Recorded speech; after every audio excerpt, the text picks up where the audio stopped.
Welcome to episode 3 of Sibling Satire. So, I bet you're wondering, where's everyone else? No one else is here. It's just me. Just me. So you're going to have to buckle yourself in and get ready for just a trip down memory lane with just me. Yeah, so where is everybody else? Well, I don't know if anyone's familiar, but I'm the one who's in charge of this podcast. I made this. I'm the one who edits it. I'm the one who puts it together. So I have the right to kick everyone out. The reason why they're not here is simply just because of time. I feel like the older you get, the harder it is to put things together and meet people, right? Like, everyone's busy. Everyone has things they have to do. And really all that is just you have things that you'd rather do. It's now that you're an adult because you have all the free time in the world. If you're a kid and someone tells you, yeah, you got to be here, you're there, right? You have to be. But when you get older, it's just like, I got better things I want to do. Not that that's the case here. I don't want to throw anyone under the bus here, but it's been 8 months.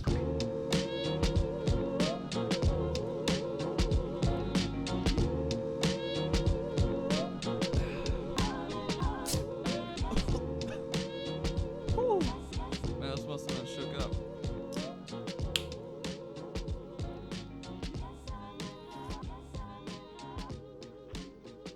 Man, I'm not working today.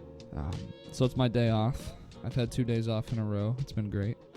I work at a cafe for the most part. I am doing a pastor job. Kind of, it's like a worship music. So I play music, basically. And that's coming to a close, most likely. So I'm going to be mainly working at that cafe for a while. And so I have today off. I had yesterday off, so it's very rare I have 2 days off in a row. And it got me thinking of where I work. So, like I said, a cafe. So we mainly do coffee, sandwiches, stuff like that. And our main group that we attract are what is colloquially, if I said that right, referred to as the Karens, right? The middle-aged women who basically are benefiting off of their husband. Not to be sexist, because I'm not. Literally, their job in life is to float store to store and see what problems they can cause. Like, that's that's what it feels like, and that's a lot of the time what it's like at my work. So anyway, so these women, these older women, is mainly what we're catering to. And so one of the stories I have is this woman came in, and she had with her appeared to be her mother and her daughter. So her daughter's probably like 16 or something, maybe younger, and her mother looked like 60s, 70s maybe. So she was like in her 40s. The mom who came in, and so she comes in and they order their food. For the most part, it's pretty good. I remember they were kind of. So we always have these two decisions to make with our food, and we never know what sides we'll have really until the day's over, because it depends on how much we go through and stuff. But we always only have two choices, and it bounces between coleslaw, right, potato salad, quinoa, mac salad. Like, those are the four that we have for the most part. And so we'll have a combination of two of those. So I think that day we had coleslaw and quinoa or something like that. And so she comes up and I'm like, all right, so you ordered your sandwiches, great. What side do you want? We have coleslaw or we have quinoa? And I remember her just like blanking out. Like, this is probably the hardest decision she has to make all day. Like coleslaw or quinoa. Like, this is her decision making. And so it's a difficult process for her, I'm sure. And so she was sitting there and I'm just done, kind of. I don't know. It's hard working there sometimes, but I don't even remember what she picked. It was probably like coleslaw or something. So she picks her food. We give her food. She sits down. She eats it. And she comes up afterward. And apparently we forgot one of her sides. So we forgot, I think it was quinoa. So I was like, oh, I'm so sorry. Let me box that up for you. And so I gave her a side of that. And then she said she wanted it to go because they were done. So I put it in a to-go thing and everything. And as she received her quinoa, She turned around to walk out the door, but then she had this slight pause. Like she stood there, she turned around, and then she stopped. And it was almost as if she had this opportunity to decide either, one, you walk out the door like a normal human being who's just eaten at a fine dining establishment, right? You eat, you thank them, you pay, you leave, and that's what most people do. But no, she goes with option 2, and that's completely be a pain to these people who already only make minimum wage. And so she turns around and she kind of musters up something, and it's almost like a new personality, and she says to me, she's like, I just wanted to say that when I come here, I expect the food to be epic. Epic, she said. And she's like, and it wasn't epic. I mean, the sandwich I had, the breakfast panini, all there was 2 strips of bacon and maybe 2 pieces of cheese and a lousy small egg between 2 slices of bread. And that's what she said. And then she was like, it wasn't epic. So when you're going to be epic, I'll come back. And she leaves.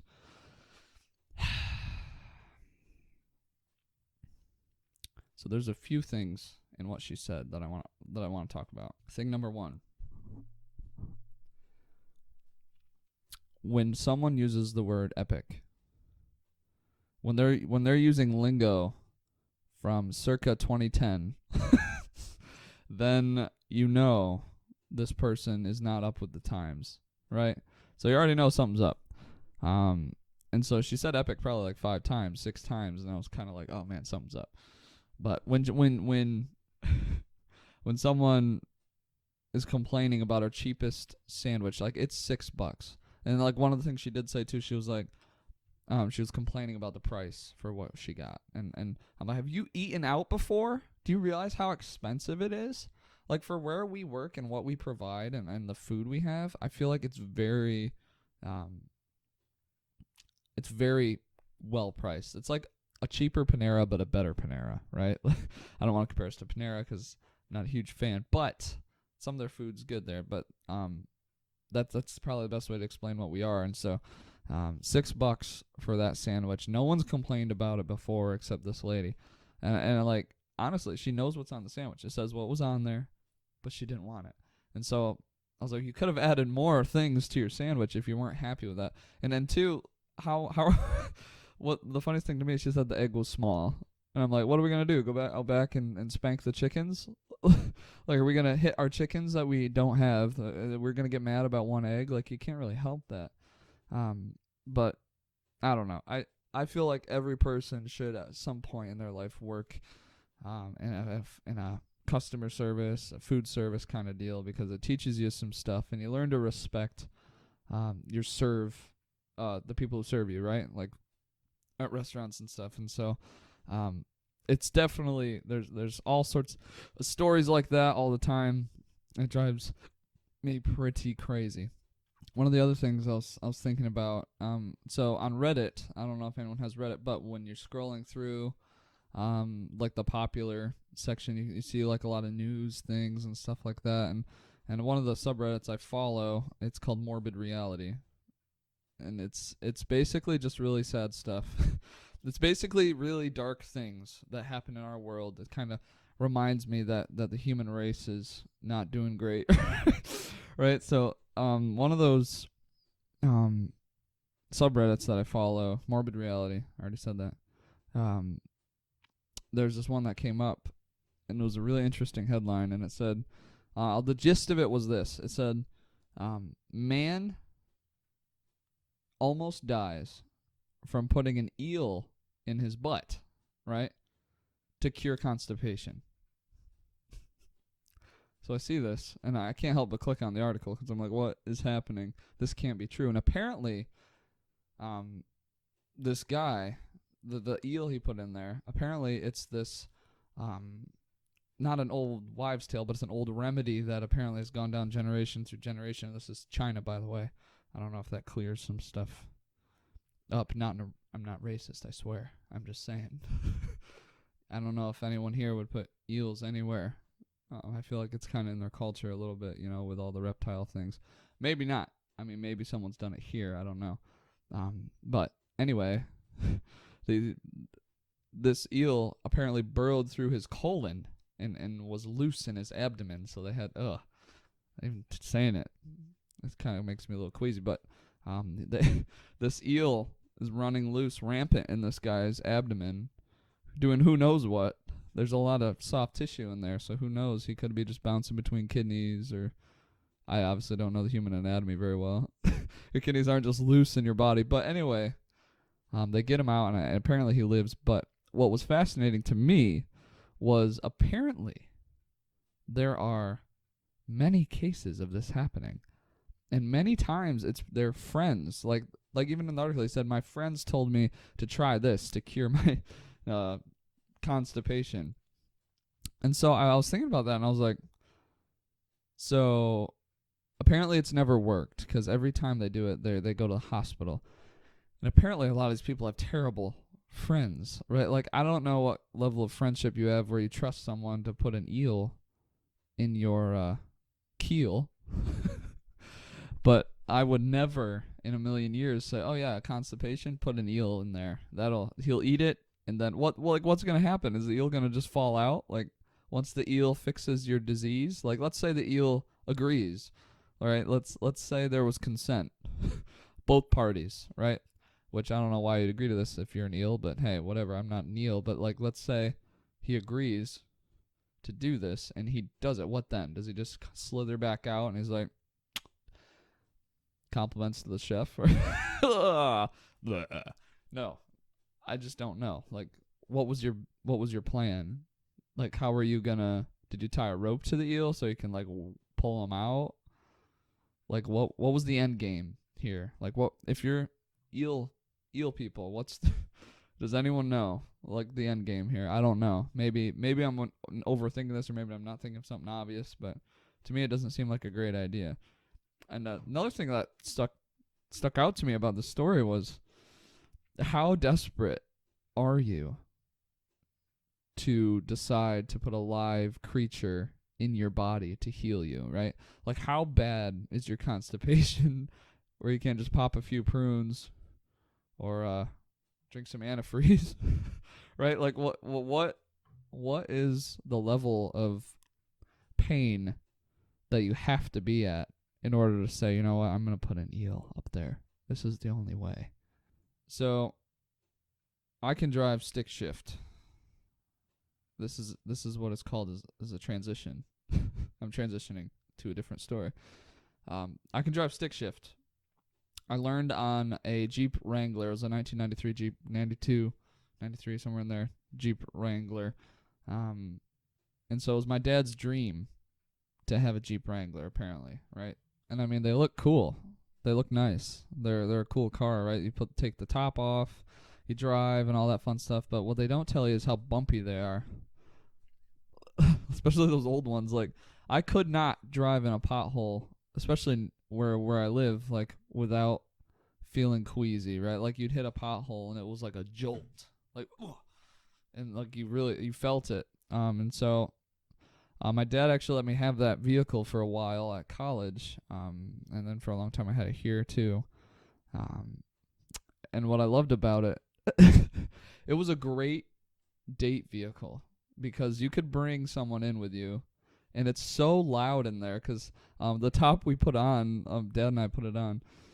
Listen to this. We bought it off Craigslist for some cheap price, and it was like this plastic top and all that, and it goes all the way around it. But it didn't quite fit. Like, it wasn't perfect for whatever reason.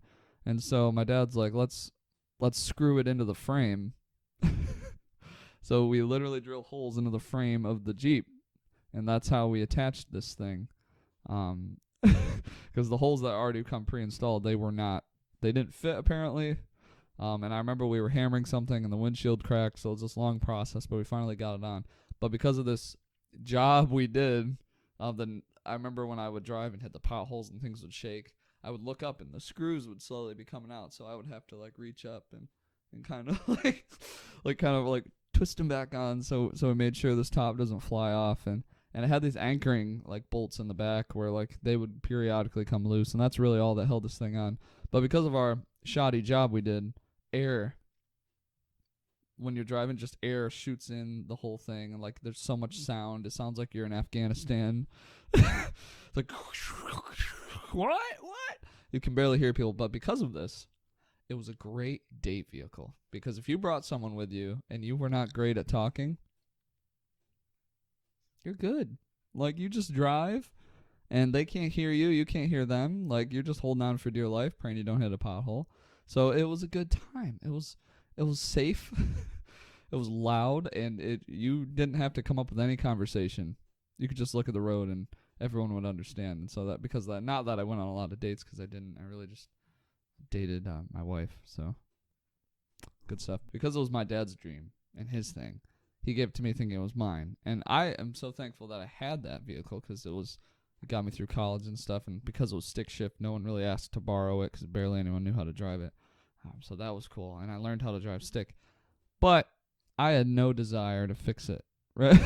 Like, I mean, it was already like a fixer-upper when it was given to me. I remember the floorboards, you could see the road through when you're driving. You could look and see the road. Like, if you stuck your foot down there, you're a goner, right? So it was already a little shoddy, but I didn't desire to fix it, and I think it disappointed him. Because he's like, why don't you fix the bumper? Why don't you do this? Why don't you do that? And I'm like, Dad, I'm just driving to point A to point B. And then this last bit, I had to sit back here for 6 months uninspected, because in New York you got to inspect stuff in order to drive it. And so he kept bugging me, and I was like, well, I guess you can have it. So I gave it back, and then it's unworthy to be driven on the road, apparently. It's in such bad shape. So I'm glad I didn't drive it, I guess. That could have been bad. So my wife, we actually work at the same place, the same cafe, which is kind of cool. Well, but that means one of us is working every day of the week, basically. So what's hard is when we get time off, it's usually not together. So I'm here alone with the baby. She's rocking in there, asleep. But my wife, when she first started working there, she worked there before I did, she got Employee of the Month in like 1 month. Like, she did so well and all that. And so what they do, they put like this picture up, and they make this frame of it and everything, and they say, Employee of the Month is Bethany, blah, blah, blah. And so she got Employee of the Month.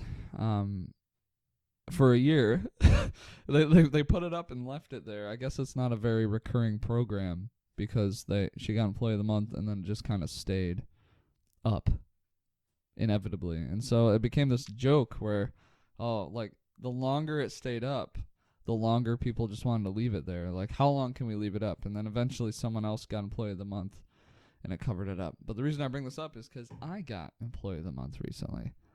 And the situation's so bad where we work that if you just actually work, that's how you get Employee of the Month. Because, I mean, I work hard, yes. I would say I'm a good worker, right? I would hope.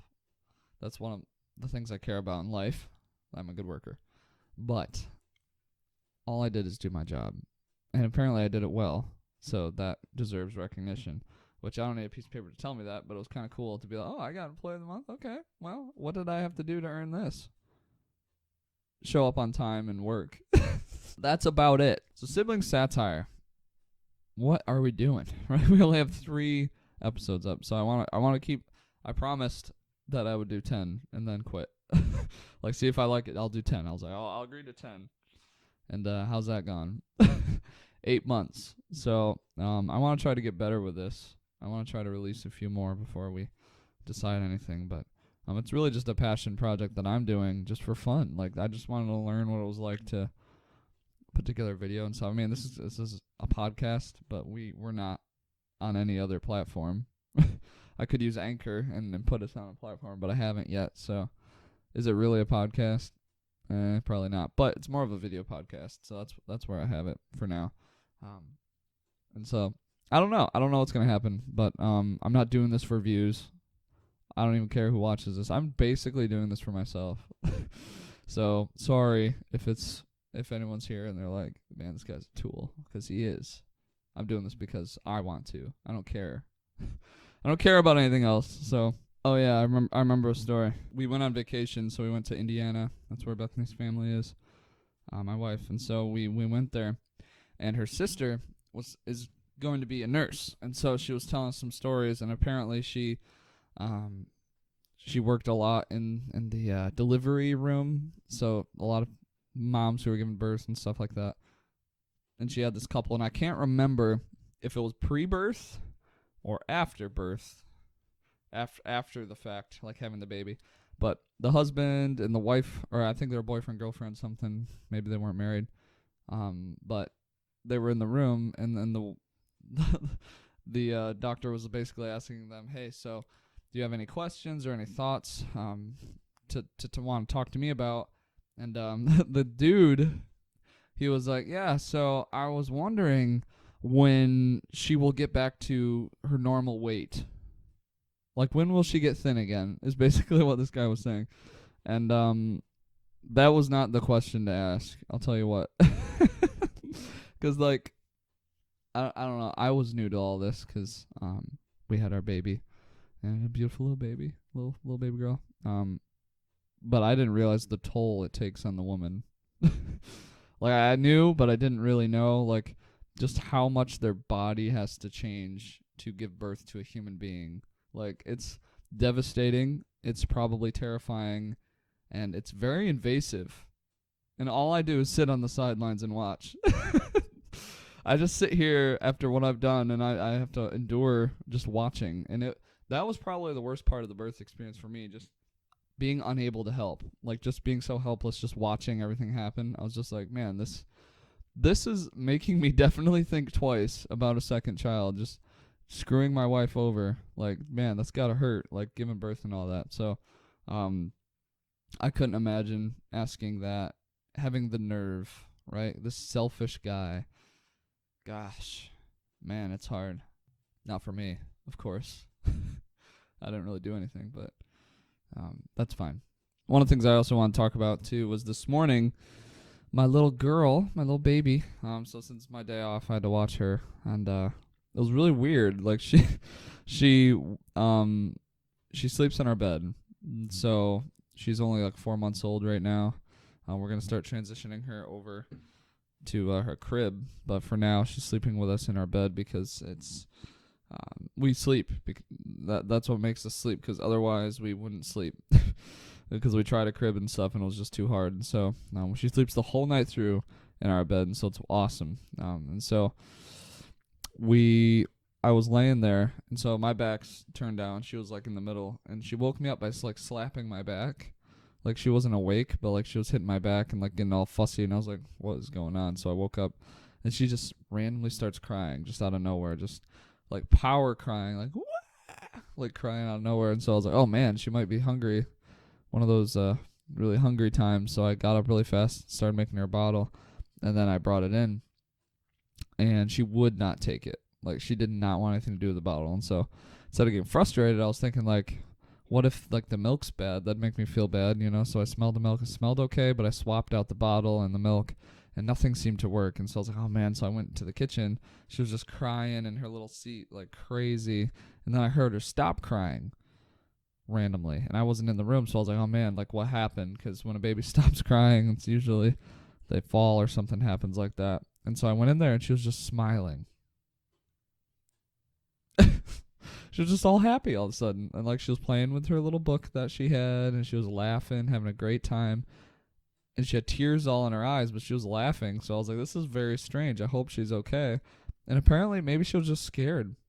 Doesn't make any sense. Like, I was like, man, okay, well, learning about babies, that's what's fun as a dad. You know, learning about what they need and their specific needs and all that stuff. So that was fun. And the other day, I was home like yesterday as well, and so I went downstairs to make her bottle because she woke up crying, but like she wasn't really that crying as she was today. It was more just like she's hungry, and so I went to make her a bottle. And usually I'll get the bottle warming up, and then I'll come upstairs and like console her and stuff. Then I'll go and get the bottle. But this time I just wanted to stay downstairs because I was really tired, and I was like, well, I'll just finish up making the bottle real quick, and then I'll bring it up. And I went up there, and she managed to pull the pillow like on top of her head. Like, she was trying to, like, basically suffocate herself. And I was like, man, like, glad I got there in time, because that could have been bad. And I feel like what they don't really tell you as parents is that babies are just trying to kill themselves. Like, like that's what the baby wants to accomplish in their life. They simply just want to kill themselves. They want to fall off a bed. They want to suffocate. They want to choke on stuff. And so your job as a parent is basically from years 0 to basically 2, because once they're 2, they kind of figure things out. But 0 to 2, you're just trying to keep them alive. That's your number one mission. Like, mission 1, keep that baby alive. It's gonna be worth it. I mean, I can imagine it's gotta suck being a baby. Like, you have to get carried everywhere. You have to get your diaper changed. All these things sound great so far, right? Never mind. That sounded weird. But yeah, she is very sweet, and I love her so much. Great little kid. I don't know. I feel like a lot of people during quarantine and during this time of staying at home have found all sorts of weird ways to improve themselves, but also to get depressed. Like, I don't know. It was very depressing. I think a lot of people got depressed. I know I did, right? Like, I think people said they didn't. Maybe they're lying, or they're just in denial, which is another type of lie. I don't know. Even homebodies got depressed. Like, I would consider myself a homebody, but I still wanted to go out and do stuff, and I couldn't. Maybe it's because I'm being told I can't do something that I want to do something, right? Like, being told no, I'm like, okay, well, now I got to get out there and do something. So this is my first solo podcast I've really done, so that's cool. And I appreciate if you listened through this thing.